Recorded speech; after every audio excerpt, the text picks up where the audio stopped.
Hello friends, welcome to GK mind game. ಪ್ರಶ್ನೆಗಳ ಸಂಪೂರ್ಣ ಮಾಹಿತಿಗಾಗಿ ವಿಡಿಯೋನ ಎಲ್ಲೂ ಸ್ಕಿಪ್ ಮಾಡದೆ ಕಂಪ್ಲೀಟ್ ಆಗಿ ನೋಡಿ. ಇವತ್ತಿನ ಪ್ರಶ್ನೆಗಳಲ್ಲಿ ಮೊದಲನೇ ಪ್ರಶ್ನೆ, ದೇಹದ ಸಂಪೂರ್ಣ ಆರೋಗ್ಯಕ್ಕೆ ಯಾವ ಒಂದು ಹಣ್ಣು ಸಾಕು ಎನ್ನುತ್ತಾರೆ? ಆಪ್ಷನ್ಸ್: ಎ ಸೇಬು, ಬಿ ಪೇರಳೆ, ಸಿ ಪಪ್ಪಾಯಿ, ಡಿ ಕಿತ್ತಳೆ.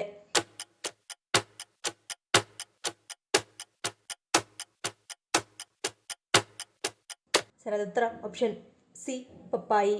ಪಪ್ಪಾಯಿಯಲ್ಲಿ ಪಪೈನ್ ಎಂಬ ಜೀರ್ಣಕಾರಿ ಕಿಣ್ವವಿದ್ದು ಇದು ಪ್ರೋಟೀನ್ ಜೀರ್ಣಕ್ರಿಯೆಯನ್ನು ಸುಗಮಗೊಳಿಸುತ್ತದೆ, ಅಜೀರ್ಣ, ಉಬ್ಬಸ ಮತ್ತು ಮಲಬದ್ಧತೆಯನ್ನು ತಡೆಯುತ್ತದೆ. ಪಪ್ಪಾಯಿಯಲ್ಲಿ ಫೈಬರ್ ಕೂಡ ಸಮೃದ್ಧವಾಗಿದೆ, ಇದು ನಿಯಮಿತ ಕರುಳಿನ ಚಲನೆಗೆ ಸಹಕರಿಸುತ್ತದೆ. ಇದರಲ್ಲಿ ವಿಟಮಿನ್ ಸಿ ಅಂಶ ಹೆಚ್ಚಿರುವುದರಿಂದ ಅದು ನಿಮ್ಮ ರೋಗನಿರೋಧಕ ಶಕ್ತಿಯನ್ನು ಹೆಚ್ಚಿಸುತ್ತದೆ, ಬಿಳಿ ರಕ್ತ ಕಣಗಳ ಕಾರ್ಯವನ್ನು ಉತ್ತಮಗೊಳಿಸುತ್ತದೆ. ಇದರಲ್ಲಿರುವ ಕ್ಯಾರೋಟಿನಾಯ್ಡ್ಗಳು ಉರಿಯೂತ ಮತ್ತು ಆಕ್ಸಿಡೇಟಿವ್ ಒತ್ತಡವನ್ನು ತಡೆಯುತ್ತದೆ, ನಿಮ್ಮ ದೇಹವನ್ನು ರೋಗಗಳಿಂದ ರಕ್ಷಿಸುತ್ತವೆ. ರಕ್ತದಲ್ಲಿನ ಸಕ್ಕರೆ ಮಟ್ಟವನ್ನು ಏರುಪೇರಾಗದಂತೆ ಪಪ್ಪಾಯಿ ನಿಯಂತ್ರಿಸುತ್ತದೆ. ಹೃದಯದ ಆರೋಗ್ಯಕ್ಕೆ ಪಪ್ಪಾಯಿ ಉಪಯುಕ್ತ, ರಕ್ತದೊತ್ತಡವನ್ನು ಸಮತೋಲನದಲ್ಲಿ ಇಡುತ್ತದೆ.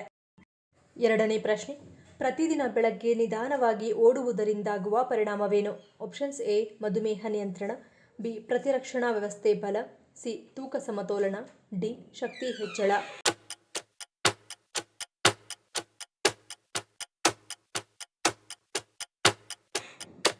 ಸರಿಯಾದ ಉತ್ತರ ಆಪ್ಷನ್ ಎ ಮತ್ತು ಬಿ. ನಿಧಾನಗತಿಯ ಓಟದ ಪ್ರಯೋಜನವೆಂದರೆ ದೇಹವು ಕೊಬ್ಬನ್ನು ಇಂಧನವಾಗಿ ಬಳಸುತ್ತದೆ, ಆದರೆ ವೇಗವಾಗಿ ಓಡುವುದು ಕಾರ್ಬೋಹೈಡ್ರೇಟ್ಗಳನ್ನು ಸುಡುತ್ತದೆ. ಕೊಬ್ಬನ್ನು ಚಯಾಪಚಯಗೊಳಿಸುವುದು ಆರೋಗ್ಯಕ್ಕೆ ಹೆಚ್ಚು ಪ್ರಯೋಜನಕಾರಿಯಾಗಿದೆ, ಏಕೆಂದರೆ ಇದು ರಕ್ತದಲ್ಲಿನ ಸಕ್ಕರೆ ಮಟ್ಟವನ್ನು ಸುಧಾರಿಸುತ್ತದೆ ಮತ್ತು ಟೈಪ್ 2 ಮಧುಮೇಹದ ಅಪಾಯವನ್ನು ಕಡಿಮೆ ಮಾಡುತ್ತದೆ. ಇನ್ನು ಚಳಿಗಾಲದಲ್ಲಿ ಶೀತ ಮತ್ತು ಕೆಮ್ಮಿನ ಅಪಾಯವು ಹೆಚ್ಚಾದಾಗ ಜಾಗಿಂಗ್ ಪ್ರತಿರಕ್ಷಣಾ ವ್ಯವಸ್ಥೆಯನ್ನು ಬಲಪಡಿಸುತ್ತದೆ, ನಿಮ್ಮ ದೇಹವು ಶೀತ ಮತ್ತು ಕೆಮ್ಮುಗಳಂತಹ ರೋಗಗಳ ವಿರುದ್ಧ ಹೋರಾಡಲು ಸಾಧ್ಯವಾಗುತ್ತದೆ. ಮೂರನೇ ಪ್ರಶ್ನೆ, ಯಾವ ಭಾರತೀಯ ನಗರವನ್ನು ನವಾಬರ ನಗರ ಎಂದು ಕರೆಯಲಾಗುತ್ತದೆ? Options: A Agra, B Lucknow, C Mumbai, D Kolkata.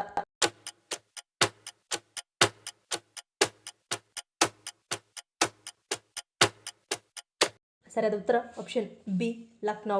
Mughal ಸಾಮ್ರಾಜ್ಯದ ಅವನತಿಯ ನಂತರ ಅವಧ್ನ ನವಾಬರು ಪ್ರಾಮುಖ್ಯತೆಗೆ ಬಂದ 18ನೇ ಶತಮಾನದಿಂದ ಲಕ್ನೌ ಮತ್ತು ನವಾಬರು ನಡುವಿನ ಸಂಬಂಧವು ಪ್ರಾರಂಭವಾಯಿತು. ನವಾಬರು ಕಲೆ, ವಾಸ್ತುಶಿಲ್ಪ, ಕಾವ್ಯ ಮತ್ತು ಪಾಕಪದ್ಧತಿಯ ಪೋಷಕತ್ವಕ್ಕೆ ಹೆಸರುವಾಸಿಯಾಗಿದ್ದರು ಮತ್ತು ಅವರ ಆಳ್ವಿಕೆಯಲ್ಲಿ ಲಕ್ನೌ ಸಾಂಸ್ಕೃತಿಕ ರಾಜಧಾನಿಯಾಗಿ ಅರಳಿತು. ನಾಲ್ಕನೇ ಪ್ರಶ್ನೆ, ಮಹಿಳೆಯರಲ್ಲಿ ಸ್ತನದ ಗಾತ್ರದ ಬೆಳವಣಿಗೆ ಯಾವುದನ್ನು ಅವಲಂಬಿಸಿರುತ್ತದೆ? ಆಪ್ಷನ್ಸ್: ಎ ಆನುವಂಶಿಕ, ಬಿ ಹಾರ್ಮೋನ್, ಸಿ ಲೈಂಗಿಕತೆ, ಡಿ ಜೀವನ ಶೈಲಿ.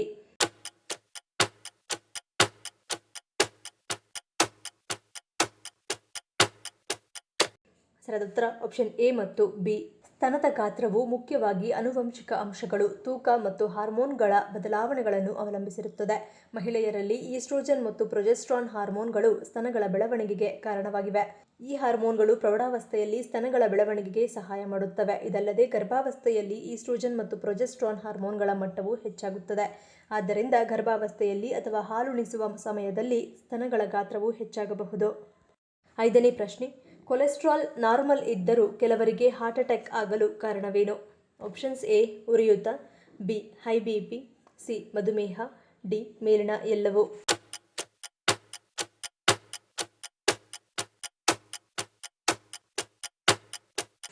ಸರಿಯಾದ ಉತ್ತರ ಆಪ್ಷನ್ ಡಿ ಮೇಲಿನ ಎಲ್ಲವೂ. ಕೊಲೆಸ್ಟ್ರಾಲ್ ಕಡಿಮೆ ಇದ್ದರೂ ರಕ್ತನಾಳಗಳ ಒಳಪದರದಲ್ಲಿ ಉರಿಯೂತವಿದ್ದರೆ ಅಲ್ಲಿ ಸಣ್ಣ ಪ್ರಮಾಣದ ಕೊಬ್ಬು ಕೂಡ ಗಟ್ಟಿಯಾಗಿ ಫ್ಲೇಕ್ ಸೃಷ್ಟಿಸಬಹುದು. ಕೊಲೆಸ್ಟ್ರಾಲ್ ಸರಿ ಇದ್ದರೂ ಅಧಿಕ ರಕ್ತದೊತ್ತಡವಿದ್ದರೆ ಅದು ರಕ್ತನಾಳಗಳ ಗೋಡೆಗಳನ್ನು ಹಾನಿಗೊಳಿಸುತ್ತದೆ. ಈ ಹಾನಿಗೊಳಗಾದ ಜಾಗದಲ್ಲಿ ರಕ್ತ ಹೆಪ್ಪುಗಟ್ಟುವಿಕೆ ಉಂಟಾಗಿ ಹೃದಯಾಘಾತಕ್ಕೆ ಕಾರಣವಾಗಬಹುದು.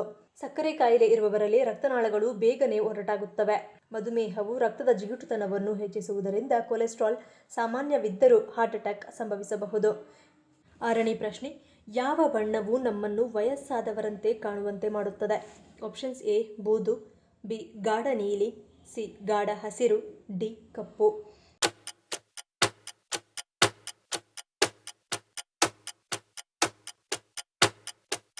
ಸರಿಯಾದ ಉತ್ತರ ಆಪ್ಷನ್ ಡಿ ಕಪ್ಪು. ಕಪ್ಪು ಬಣ್ಣವು ಪ್ರಬಲವಾದ ಖ್ಯಾತಿಯನ್ನು ಹೊಂದಿದೆ, ಆದರೂ ಇದನ್ನು ಶೋಕ, ನಿಗೂಢತೆ ಮತ್ತು ಭಾವನಾತ್ಮಕ ಅಂತರಕ್ಕೆ ಕನೆಕ್ಟ್ ಮಾಡುತ್ತಾರೆ. ತಲೆಯಿಂದ ಕಾಲಿನವರೆಗೆ ಕಪ್ಪು ಬಣ್ಣದ ಉಡುಗೆ ಮುಖದ ವೈಶಿಷ್ಟ್ಯಗಳನ್ನು ತೀಕ್ಷ್ಣಗೊಳಿಸುತ್ತದೆ ಮತ್ತು ಮುಖದ ಮೇಲೆ, ವಿಶೇಷವಾಗಿ ಕಣ್ಣುಗಳು ಮತ್ತು ಬಾಯಿಯ ಸುತ್ತ, ನೆರಳುಗಳನ್ನು ಗಾಢವಾಗಿಸುತ್ತದೆ. ವಯಸ್ಸಾದಂತೆ ಚರ್ಮವು ನೈಸರ್ಗಿಕವಾಗಿ ಸ್ವಲ್ಪ ಹೊಳಪನ್ನು ಕಳೆದುಕೊಳ್ಳುತ್ತದೆ. ಕಪ್ಪು ಬಟ್ಟೆಯು ಚರ್ಮದ ಮೇಲೆ ಬೆಳಕನ್ನು ಪ್ರತಿಫಲಿಸುವ ಬದಲು ಹೀರಿಕೊಳ್ಳುತ್ತದೆ. ಇದು ಟೊಳ್ಳುಗಳನ್ನು ಉತ್ಪ್ರೇಕ್ಷಿಸುತ್ತದೆ ಮತ್ತು ಮೈಬಣ್ಣವನ್ನು ಚಪ್ಪಟೆಯಾಗಿ ಕಾಣುವಂತೆ ಮಾಡುತ್ತದೆ. 7ನೇ ಪ್ರಶ್ನೆ, ಏನು ಮಾಡುವುದರಿಂದ ಕಣ್ಣುಗಳ ಮೇಲಿನ ಒತ್ತಡ ಕಡಿಮೆಯಾಗುತ್ತದೆ? ಆಪ್ಷನ್ಸ್ ಎ, ಕೈಗಳ ಶಾಖ, ಬಿ, ಹೆಚ್ಚು ನೀರು ಸೇವನೆ, ಸಿ, ಕಣ್ಣು ಮಿಟುಕಿಸುವುದು, ಡಿ, ಮೇಲಿನ ಎಲ್ಲವೂ.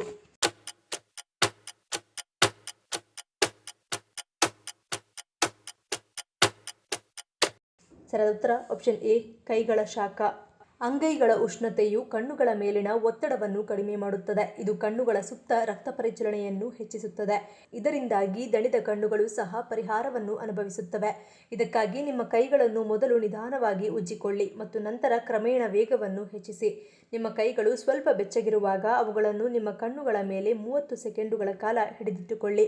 ಹೀಗೆ ಮಾಡುವುದರಿಂದ ನಿಮ್ಮ ಕಣ್ಣುಗಳ ಕಾಂತಿ ಹೆಚ್ಚುವುದಲ್ಲದೆ ದೃಷ್ಟಿ ಚುರುಕುಗೊಳ್ಳುತ್ತದೆ. 8ನೇ ಪ್ರಶ್ನೆ, 77ನೇ ಗಣರಾಜ್ಯೋತ್ಸವದಂದು ಯಾರಿಗೆ ಅಶೋಕ ಚಕ್ರ ಪ್ರಶಸ್ತಿಯನ್ನು ಪ್ರದಾನ ಮಾಡಲಾಯಿತು? Options A, Suhas Biswas, B, PM Raman, C, Shubhanshu Shukla, D, Navreet Singh.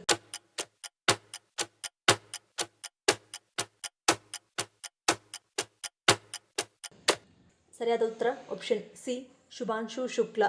ಭಾರತದ 2ನೇ ಗಗನಯಾತ್ರಿ ಮತ್ತು ಅಂತಾರಾಷ್ಟ್ರೀಯ ಬಾಹ್ಯಾಕಾಶ ನಿಲ್ದಾಣದಲ್ಲಿ ಉಳಿದುಕೊಂಡ ದೇಶದ ಮೊದಲ ಗಗನಯಾತ್ರಿ ಗ್ರೂಪ್ ಕ್ಯಾಪ್ಟನ್ ಶುಭಾಂಶು ಶುಕ್ಲಾ ಅವರಿಗೆ ಗಣರಾಜ್ಯೋತ್ಸವದಂದು ರಾಷ್ಟ್ರಪತಿ ದ್ರೌಪದಿ ಮುರ್ಮು ಅವರು ದೇಶದ ಅತ್ಯುನ್ನತ ಶಾಂತಿ ಕಾಲದ ಶೌರ್ಯ ಪ್ರಶಸ್ತಿಯಾದ ಅಶೋಕ ಚಕ್ರ ನೀಡಿ ಗೌರವಿಸಿದರು. 9ನೇ ಪ್ರಶ್ನೆ, ಮಧುಮೇಹಿಗಳು ಸೇವಿಸಲೇಬೇಕಾದ ಆಹಾರ ಪದಾರ್ಥ ಯಾವುದು? ಆಪ್ಷನ್ಸ್ ಎ, ಕೆಂಪು ಮೆಣಸಿನಕಾಯಿ, ಬಿ, ಶುಂಠಿ, ಸಿ, ಅಜ್ವೈನ, ಡಿ, ಮೊಸರು.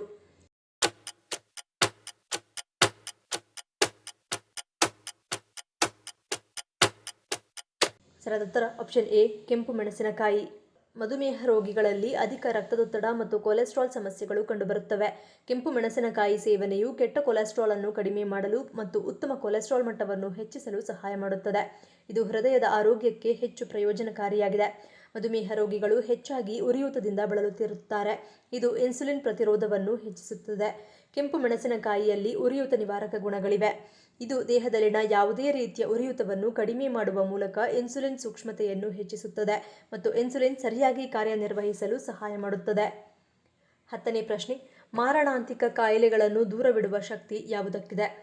ಆಪ್ಷನ್ಸ್ ಎ, ಹುಣಸೆ ಎಲೆ, ಬಿ, ಬೂದುಗುಂಬಳ, ಸಿ, ಕಾಶಿ ಸೊಪ್ಪು, ಡಿ, ಬಾಳೆಹೂವು.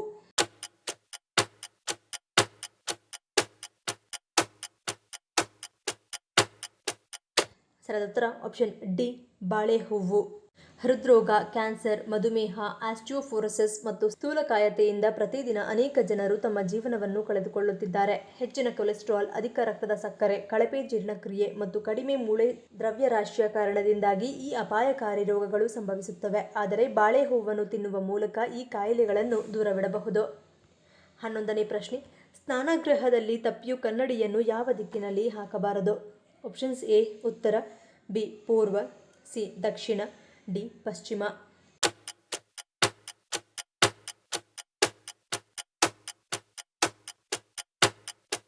ಸರಿಯಾದ ಉತ್ತರ ಆಪ್ಷನ್ ಸಿ ಮತ್ತು ಡಿ. ಸ್ನಾನಗೃಹದಲ್ಲಿ ಕನ್ನಡಿ ಇಡುವುದರಲ್ಲಿ ಯಾವುದೇ ತಪ್ಪಿಲ್ಲ, ಆದರೆ ಅದರ ದಿಕ್ಕು ಬಹಳ ಮುಖ್ಯ. ಸ್ನಾನಗೃಹದ ಬಾಗಿಲಿನ ಎದುರು ನೇರವಾಗಿ ಕನ್ನಡಿಯನ್ನು ಇಡುವುದನ್ನು ತಪ್ಪಿಸುವುದು ಉತ್ತಮ. ಒಳಗೆ ಪ್ರವೇಶಿಸಿದಾಗ ಕಣ್ಣುಗಳು ನೇರವಾಗಿ ಕನ್ನಡಿಯ ಮೇಲೆ ಬೀಳುವಂತೆ ಇದ್ದರೆ ಅದು ನಕಾರಾತ್ಮಕ ಶಕ್ತಿಯನ್ನು ಹೆಚ್ಚಿಸುತ್ತದೆ. ಸ್ನಾನಗೃಹದ ಉತ್ತರ ಅಥವಾ ಪೂರ್ವ ಗೋಡೆಯ ಮೇಲೆ ಕನ್ನಡಿ ಇಡುವುದು ಶುಭ ಎಂದು ಪರಿಗಣಿಸಲಾಗಿದೆ. ಇದರಿಂದ ಮನೆಯಲ್ಲಿ ಸಕಾರಾತ್ಮಕತೆ ಉಳಿಯುತ್ತದೆ. ಈ ಪ್ರಶ್ನೆಗಳಲ್ಲಿ ನೀವು ಎಷ್ಟು ಪ್ರಶ್ನೆಗಳಿಗೆ ಸರಿ ಉತ್ತರವನ್ನು ಕೊಟ್ಟರೆ ಅನ್ನೋದನ್ನು ಕಮೆಂಟ್ ಮಾಡಿ ತಿಳಿಸಿ. ಈ ವಿಡಿಯೋ ನಿಮಗೆ ಇಷ್ಟ ಆಗಿದ್ದರೆ ಮರಿದೇ ಲೈಕ್ ಮಾಡಿ, ಶೇರ್ ಮಾಡಿ, ಸಬ್ಸ್ಕ್ರೈಬ್ ಮಾಡಿ. ನನ್ನ ಚಾನಲ್ನ ಇನ್ನೂ ಸಬ್ಸ್ಕ್ರೈಬ್ ಮಾಡಿದೆ ಹಾಗೆ ವಿಡಿಯೋಸ್ ನೋಡ್ತಿದ್ದರೆ ಪ್ಲೀಸ್ ಸಬ್ಸ್ಕ್ರೈಬ್ ಮಾಡಿ, ಸಪೋರ್ಟ್ ಮಾಡಿ. ಮತ್ತೊಂದು ಇಂಟ್ರೆಸ್ಟಿಂಗ್ ವಿಡಿಯೋಂದಿಗೆ ಸಿಗ್ತೀನಿ. Until love you all, take care.